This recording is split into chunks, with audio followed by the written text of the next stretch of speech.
Hi welcome to our channel. మీరు palm oil వాడుతున్నారా? మీరు బయట ఫుడ్స్ అవన్నీ తింటున్నారా? అయితే ఈ వీడియో మీరు తప్పక చూడాల్సిందే. ఈ రోజుల్లో 50 ఏళ్లలోపు వారికి హార్ట్ అటాక్స్ ఎక్కువగా వస్తున్నాయి. అందుకు కారణం ఏంటో మనం తెలుసుకోవాలి. మన చుట్టూ ఉన్న ఎన్నో హోటల్స్లో, చాలా రెస్టారెంట్స్లో, కొంతమంది ఇళ్లల్లో కూడా ఎక్కువగా వాడుతున్నది పామ్ ఆయిల్.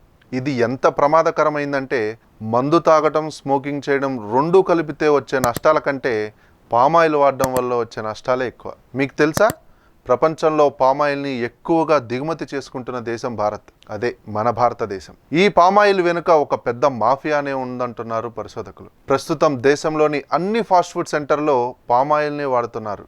కారణం, మిగతా వంట నూనెల కంటే పామ్ ఆయిల్ ధర చాలా తక్కువగా ఉండటమే. అయితే పామ్ ఆయిల్తో కలిగే నష్టాలు తెలియక చాలామంది ఈ నూనెతో చేసిన వంటకాలని తినేస్తున్నారు. ఆశ్చర్యకరమైన విషయం ఏంటంటే, పెద్ద పెద్ద కంపెనీల్లో బిస్కెట్లు, కుకీల తయారీకి పామ్ ఆయిల్నే వాడుతుంటారు. చాక్లెట్స్ తయారీలో కూడా ఇదే ఆయిల్ను వాడతారని మీకు తెలుసా?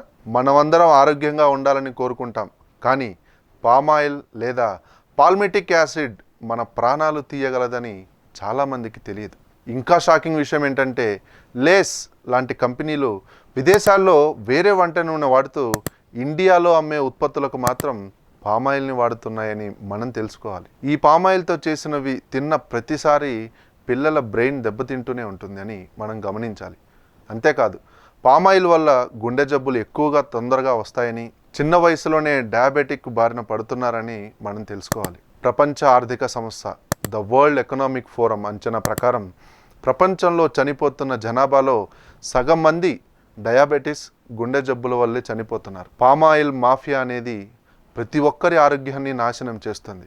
ఈ ఆయిల్ జంక్ ఫుడ్స్లో వాడటం వల్ల ప్రజలు బాగా దానికి అలవాటు పడేలా చేసి పండ్లు, కూరగాయలను తిననివ్వకుండా దూరం చేస్తుంది. పామ్ ఆయిల్ వల్ల బాడీలో కొవ్వు పేరుకుపోయి అడ్డమైన అనేక రోగాలు రావడానికి కారణాలు అవుతున్నాయి. కాబట్టి ఈసారి మీరు మీ పిల్లలకు ఏమైనా కొనేటప్పుడు ఆ వస్తువుల్లో పామ్ ఆయిల్ లేక పాల్మోటిక్ యాసిడ్ వంటి కలిపిన పదార్థాలు ఏమైనా ఉంటే అస్సలు కొనవద్దంటూ గట్టిగా సజెస్ట్ చేస్తున్నారు పరిశోధకులు. అలాగే ఇంకా ముఖ్యమైన విషయం ఏంటంటే, ఈ అంశంపై దేశవ్యాప్తంగా 1,00,000 మంది డాక్టర్లు ప్రధాని నరేంద్ర మోడీకి లేఖలు రాయాలని కూడా ఒక నిర్ణయానికి వచ్చినట్టు తెలుస్తోంది. So guys, be alert. ఈ వీడియో కనుక మీకు నచ్చినట్టయితే ప్లీజ్ లైక్ చేయండి, షేర్ చేయండి. మరిన్ని మంచి ఇంట్రెస్టింగ్ అప్డేట్స్ కోసం please subscribe our channel. Thank you.